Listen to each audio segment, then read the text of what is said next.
Welcome to Childcare Conversations, the podcast where early childhood leaders like you get real-world strategies, honest talk, and a whole lot of support. Whether you're running one center or many, we're here to help you lead with confidence and clarity. This episode is brought to you by Center IQ. If you've ever added a child to a classroom, adjusted staffing, or made a quick schedule change, and then spent the next 2 weeks fixing the ripple effects, you're not alone. Most leaders make decisions and then see what happens. Center IQ's decision intelligence lets you see what happens before you decide. Start your free trial today at centeriq.io. Now, let's get into today's conversation, one we think you're really going to love. Well, welcome back. We are so glad to have your phone buzzing in the background because some of us, meaning both of us, forgot to put our phones in airplane mode. So I'm going to go put mine in since Kate just reminded me by having her phone airplane mode. All right. We're professional podcasters, people. We are professional. We're something anyway. So let's talk about maybe something that's a little less exciting than whether or not Kate and Carrie can figure out how to use their phones. But what I'd love for us to talk about today is, what are the numbers telling you?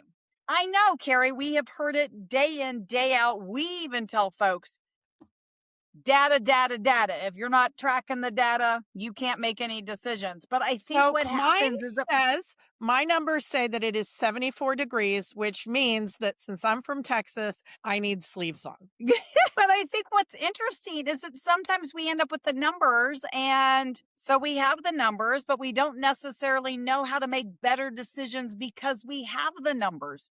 Literally last night, this was a situation I had with one of my coaching clients.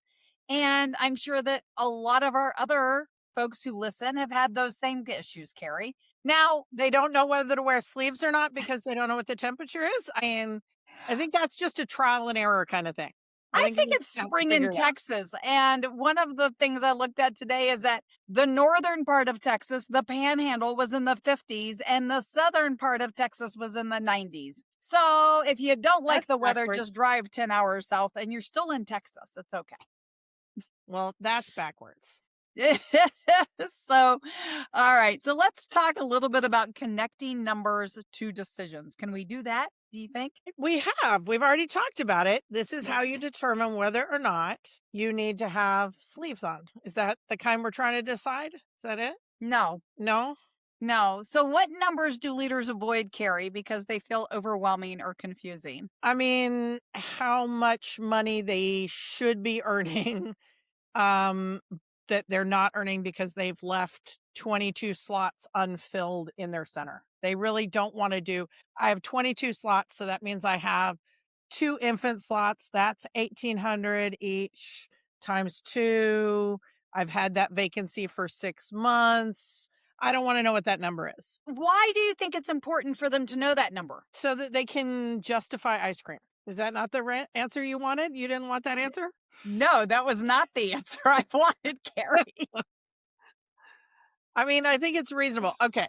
So let's go ahead and do that math. So it's been 2 months and we had an infant room in a metro area and it was $1,800 a month times 2 months times 2 people. So $72,000, $7,200. $7,200. I have $7,200 hole in my budget because I didn't want to call the people on the waiting list because they were going to ask me questions that were uncomfortable. So you felt some emotion to it. I mean, I think most of the time when you're avoiding looking at numbers, it's because you're concerned that there's going to be an emotion to it. So whether it's that you're not looking at what your payroll tax bill is, you're just like, you are the payroll person, just pay the bill. I don't want to know. And so they're covering their face and they don't want to know how much they're paying in payroll taxes. So they're toddlers. Yeah. Isn't it like, if I don't see you, you're not there? Exactly. I mean, I think there's a lot of that. If you're not looking at the numbers of how of my gross revenue, what percentage is my payroll costs, and the payroll costs are what I'm paying out in paychecks, what I'm paying in taxes, and what I'm paying in benefits. or the unearned income from benefits. Because again, we talk about the fact that a lot of childcare centers do the discounted tuition as part of their benefits. All of that needs to go in, and we have to have a number, a percentage of your gross revenue that all of that payroll comes to.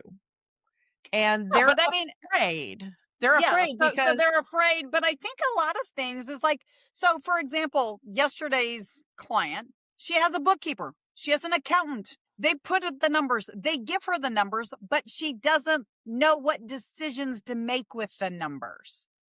So like, yeah, for example, we're getting into a season where a lot of people are going to be looking at enrollment and tours, and you and I know what to look at, but can we, let's just talk a little bit about this, right? So if somebody is getting inquiries, right? So you should be counting the number of people who call you, right? that's what we tell folks.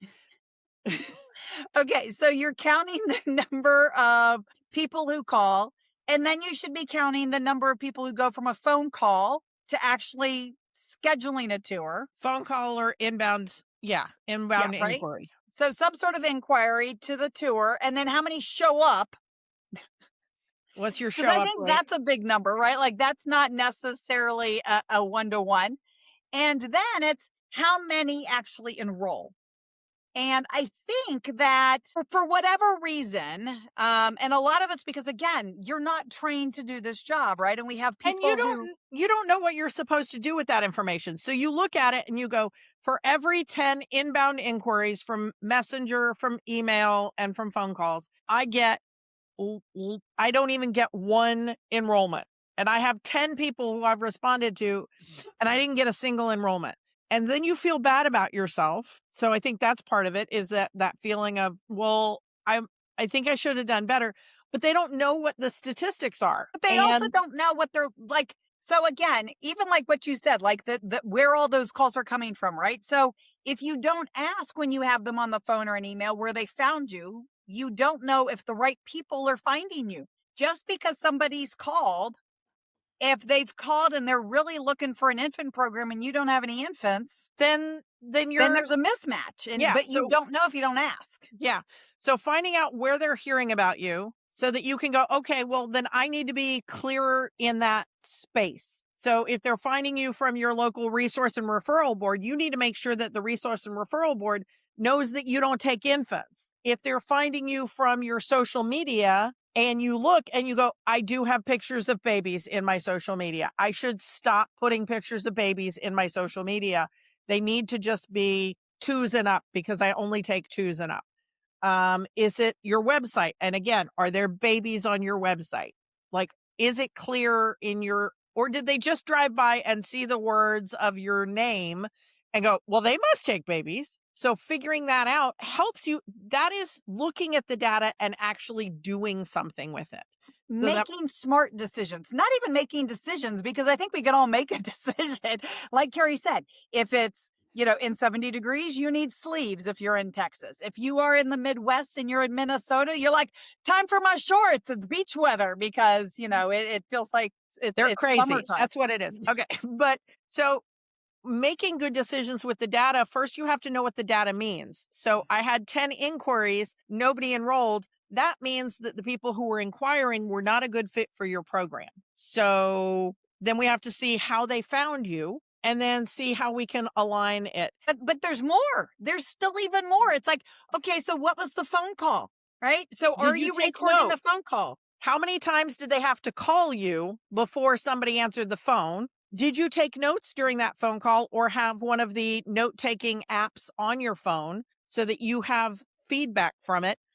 After the phone call, did you send them an email or a text message with follow-up information based on what they asked? Or even, so again, how long is that phone conversation? Because really the whole purpose of the phone conversation is the tour, right? No, there's two. There's two purposes. One is to qualify them. Are they a good fit for your program? And then if they are, to schedule the tour. Because if they're not a good fit because they want babies and you don't have infant care, then you don't want to schedule a tour for them unless they're wanting to get on your waiting list for when they have a toddler. So I want to pause there real quick, because I think it's really important for people to understand that this is not an answer everything in the world conversation.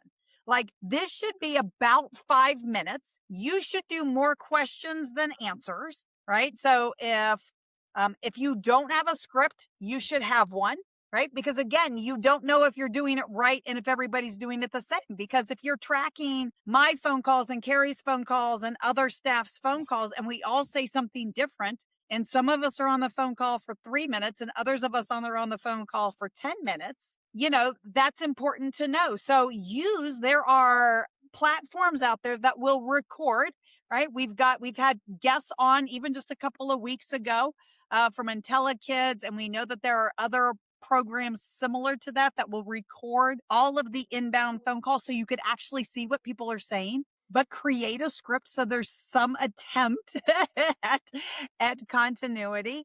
And so qualifying, right? How many kids, what ages, what type of timeline or care, what are the hours they're looking for, and when do they look to start?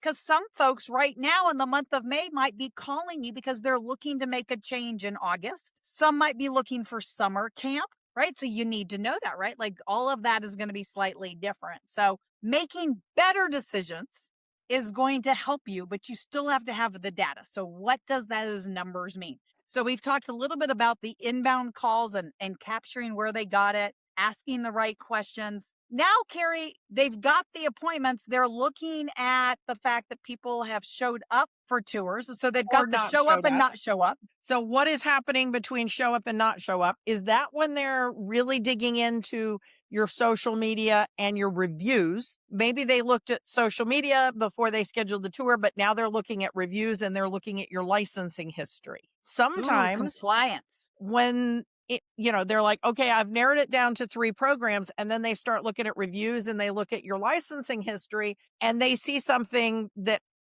makes them go, whoa, I don't think so. So do you have anything on your platform did you respond to all the reviews that were negative reviews? If you had something happen at your program that gave you a ding from a licensing perspective that was serious, they don't get the whole dialogue on licensing of exactly what happened and how you corrected it and all of that. They just get that you left a kid in a classroom unattended. They don't know that unattended window was 15 seconds or whether it was 2 hours. They don't know. They're assuming 2 hours. So is there anything you can do on your social media or on your website to talk about the systems you have for ensuring that the kids get where they're supposed to go? Right. And if some of this is new, so again, maybe you may not say publicly why you've added, say, a new video system, right? So you've added Watch Me Grow and its AI notifications and stuff like that. But maybe you add that in your social media and you talk about it. Again, not necessarily saying why you've added it, because you don't want to, if people don't know, you don't necessarily want to bring it to their attention. You don't want to start the negative. Now, real quick on your negative reviews and stuff like that. If you have things that are false reviews, like negative staff or disgruntled staff, some of that is who came to your school 4 years ago and just now decided to leave a review. You can go to the review platform and say, this is a bogus. Yes. So review. That's what I was going to say. Don't necessarily respond. Before you respond, pause and go, okay, this person's never been at my program. This is just a troll. Apparently, and again, this is not something that I've always known, right? It's fairly new. If you see that, don't respond and actually get professional support. So reach out to us and we will connect you with the folks to help you get that review platform to review those fake ones. Okay, so they've called, we've scheduled a tour. We have our who showed, who didn't show. We've done the assessment-ish, right? We think we've looked at it, right? We're looking at what is our follow through to the time they show up, right? So things we might look at, Carrie, and make decisions about are we texting? Are we emailing? Are we calling? How are we the dentist office, or are we, oh, well, they called, we set an appointment, we're good to go? Yeah. Because when you go to buy a car, you set an appointment and they just expect you to show up. You make an appointment at your dentist or your doctor's office. They give you 14 messages, one of which is please pre-sign in. I got one today at 8 a.m. for a 4 p.m. appointment. And I got one I got yesterday. one today for an appointment that's tomorrow. Yeah, I got one yesterday for the appointment that was at 4 p.m. I was like, I'm not checking in 27 hours early for this appointment. No, but are you that doctor's office that's giving the 24-hour notice, the 8-hour notice, and the 1-hour notice? Or are you the car dealership that presumes if you made an appointment and you want to buy a car, you will show up? Both of those are fine for their appropriate use. You have to decide which one you are. But you know what? That's a great, I think that's a great idea. I think people need to decide, are you a dentist office or are you a car dealership? Because that also changes your attitude about your type of program. Are you something that everybody needs and should be doing and sometimes won't do? Or are people going out of their way to find you, to seek you out? And different childcare programs are different types of programs. If you are a bilingual Montessori program that does Chinese and American, and you're the only one within 40 miles, well, you're the car dealership. Yeah. You're the car dealership. Yes. I mean, we've got one client that I had this conversation with when we were doing a tour, that they do one tour for prospective parents a month because they are the car dealership.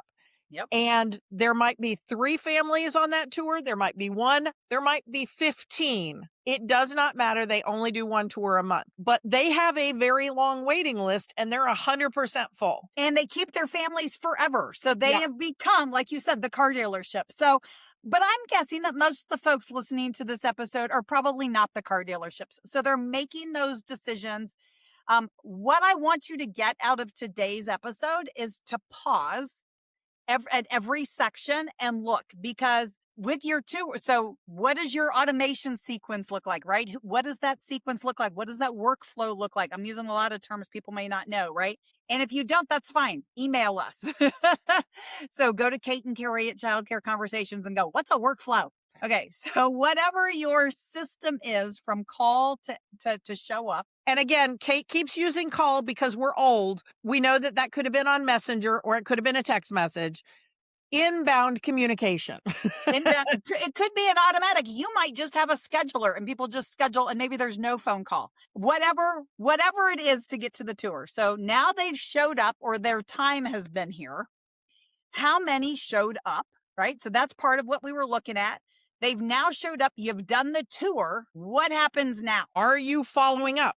If Did they you brought close their it? kid, if you did not get an enrollment at the tour, what are you doing to follow up from that tour? If they did not enroll on the day, which again, if you've got 15 people and you tell them you've got 2 spots, somebody's going to be paying you that day. But if they didn't enroll that day because they have to go ask their abuelita or whatever, right? That's okay, but there needs to be a follow-up process.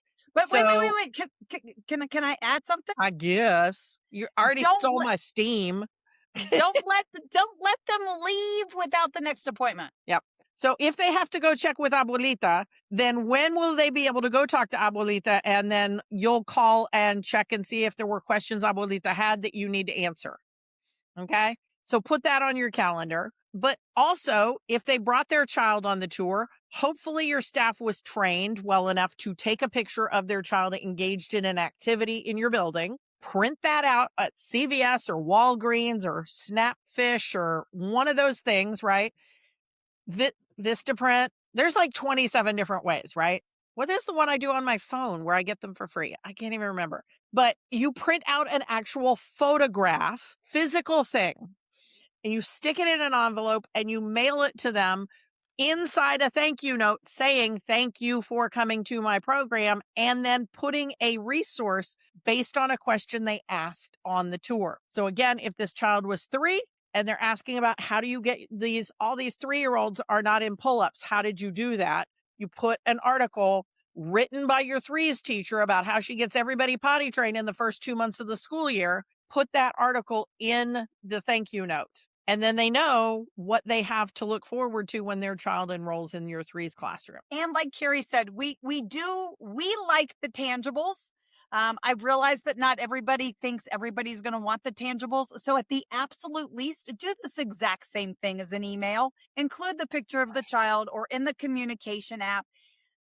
If you have a system that's working for you, awesome. But how do you know what's working, Carrie? How do I know? You track the numbers. Track the numbers, right? You can't make a decision if you don't know the numbers. But if you've got 10 tours and you only have one enrollment, it's not working. Something's broken. It's either your tour script, it's your qualification, or you got the wrong people coming. Like that's the qualification.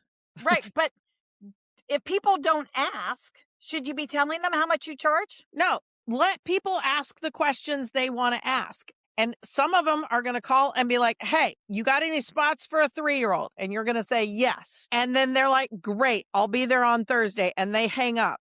And you're like, when on Thursday? Who are you? Who are you? What gender? What planet are you coming from? Other people will call and they'll want to talk to you all about, like, what is your policy on biting? And they're asking you 500 questions about your biting policy, which tells you either their child was a repeated victim of somebody's who was going through that transition, or they are a child who was having difficulty with biting behavior. So one of those two things is happening if they're asking you 15 questions about biting. You can't ask them on the phone call, was your kid the biter or the bitee?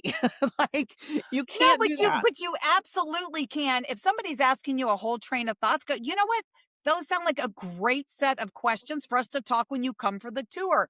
Would you like to come tomorrow at 10 or tomorrow at 4? The other thing, if you've got a lot of turnover or you got a lot of people who leave and say, oh, I have to check with somebody, you might start adding that in maybe your qualification call, right? Because if you've got everybody having to leave to go check with the significant other or the grandparent or something like that, you might even ask, hey, are you going to be able to make that decision to get your child enrolled? We've got 3 others scheduled this week. Do you need to bring your spouse or is there somebody else who needs to come with you?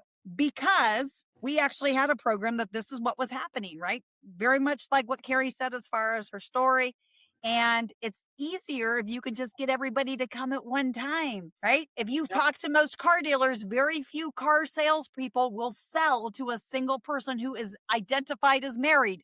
Because if you come in and you're married, they're not going to try to sell you a $100,000 vehicle because they know it's coming back. They try to sell you the sports car. Now, if they try to sell you the 4-door sedan, maybe you can buy that by yourself.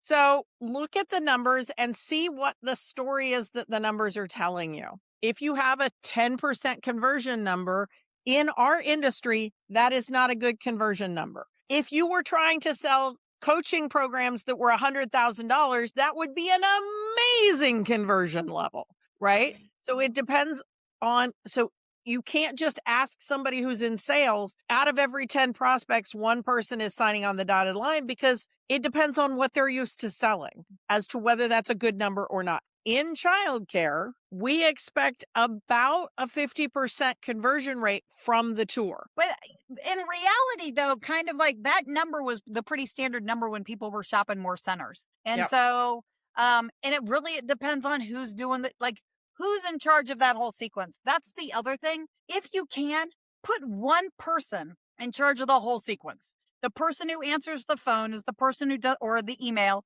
is the person who schedules the tour, is the person who does the tour, is the person who does the follow-up and does the close. That person has that relationship with that family from the get-go. You can get people and you can have numbers as high as, 90% conversion and higher because your ads are on target. Your inbounds are getting qualified well, so that the people who coming into the tour are either making a decision between you or somebody else, and that's it. And you've asked at the end of the tour for the enrollment. And that is by far, if you take nothing away from this episode, it is don't forget to ask. Because If you go, oh, it was so nice meeting you, give us a call when you're ready. That is not asking for the enrollment. At the end, you say, so Are there any other questions that you need answered before you can make a decision? Give them that opportunity to ask additional questions. And then you say, great. So based on your phone call, you said you were looking for care before the end of the month. Do you want to start on Monday or do you want to start tomorrow? Or I'm going to always go with a Tuesday, Wednesday, or Thursday. I don't start anybody on a Monday or Friday. We all know what those days are like if we don't have to. Yep. It's much better to start on a Tuesday or a Wednesday, if a Thursday if you have to, but a Tuesday or a Wednesday is a much better time to start. You can be pushier if you want to. You can just say, hey, it's been great to know you. Is Johnny going to start on Tuesday or Wednesday next week? Because if you've gone with the assumption, in other words, everything about the tour seems to be going well and they're nodding their head and they're into what you're telling them and you're hitting their pain points because you got a script and you're staying on script, you're not wandering off. Well, if you've stayed on script and you've hit all their pain points based on the conversation you had with them when they inquired, if you had a phone call, awesome. And so you just get them right up. And one of the things that I know is a huge problem, I don't know about you, Carrie, but if you looked at the amount of paperwork that goes into enrolling a child. And a lot of it is duplicated because the school paperwork and the state paperwork have a lot of the same information, but a good software system will allow the parents to enter their name and their child's name and the child's birth date one time, and it will self-populate across all of the forms. That is one of the best things about putting your paperwork automated, is that you don't have to type your name on 13 different pieces of paper or write it out on 13 pieces of paper. Yeah, I've seen people actually include that, the enrollment paperwork actually in the confirmation because they get them to fill that out before they even show up to the tour. I think that's genius because then and then the other thing is kind of what they called a quick app. So it basically is the birth date and the emergency contact information. They have the parents fill it out on the spot before they leave. Yep. It's called micro. Anyway, it's a psychology process of micro commitments. But that wasn't our topic. Our topic was not psychology and micro commitments. It was how to use the numbers to help you make better decisions. And so we've just picked one system in your business and gone through where are the decision points, where can you use the data to make a better decision? So if everybody who's doing inbound is asking for a type of care that you don't provide, then you have to make a decision. Should we provide that type of care or should we change the information that is out in public to make it clearer that we don't offer that care? Both of those decisions could be the right decision for your program. I don't know. I don't know what's going on in your program. If everybody's looking for infant care and you don't offer it, maybe you should think about it. If everybody's looking for school age and you don't offer it, maybe you should think about it. But that's a different question. But it's where do the numbers show you that you need to make a decision? We had 10 people call, only 3 of them booked tours. That tells you there is a decision that needs to be made. We could do the same thing with your staff hiring, your staff retention, your curriculum, your suppliers. Not on this episode. We're already done. No, I'm just saying, look at the numbers. And when there's something that makes you go, I don't know that that's a good number, then stop, dig into the numbers and see what decisions might need to be made. The number I think you brought weird. up a great point, though. It's stopping and looking at the numbers because we know that a lot of folks will get number. And if you don't stop and look at them and ask questions related to your numbers, if you don't know what to do, sign up for one of our profitability pivots. I don't do this very often in our episodes, but Carrie's got one coming up May 12th or something. So I think like next Tuesday, Carrie has a profitability pivot masterclass. Come to that. Come learn some more. You don't have to do this by yourself. That's what we're here for. And if you really are stuck, you could always reach out to Carrie or I as coaches or consultants to actually help you with your numbers. And you could do that by going into the show notes and hitting email the show. That's an easy way to do it. Or you can email us, Kate and Carrie at childcareconversations.com. But that's a lot to type. Clicking the email the show is much easier. Or text the show. Okay. Absolutely.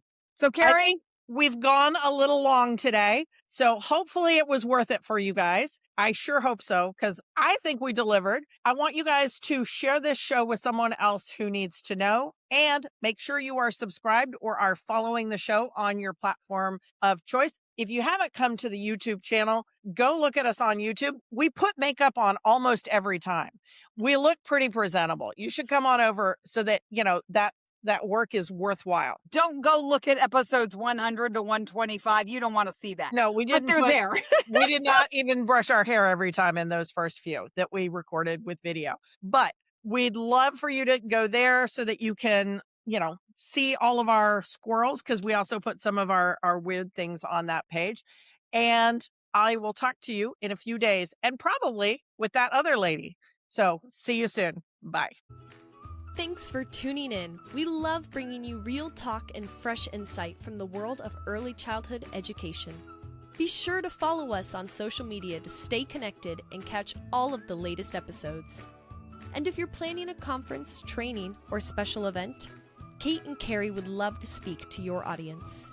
You can learn more about their keynote sessions and workshops at kateandcarrie.com. If you learned something today, share the show and leave us a review below. We'll see you next time on Childcare Conversations.